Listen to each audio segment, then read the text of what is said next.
Indonesia merdeka, hai merdeka.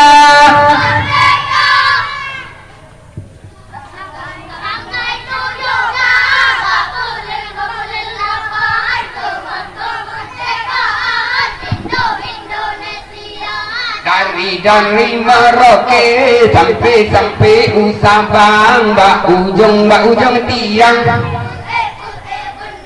Yang kata masa hai kuasa Rabbi Indonesia negeri yang kena merdeka di Amerika di Jepang Nagasaki kedua kali di Hiroshima tanggai 17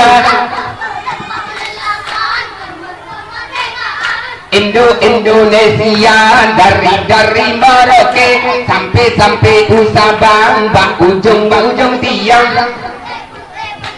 Nah Jepang tu kejut jibut kaki di wedo mekado rimo bunge sakit sampai dibunuh diri malengan lain bangsa tanggai 17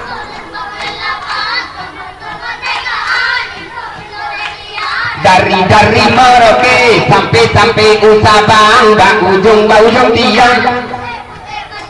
Yang bapak Soekarno baca proklamasi di sebelah kiri, Bapak Muhammad Hatta serta undang ubena abri dari polisi sampai tentara dan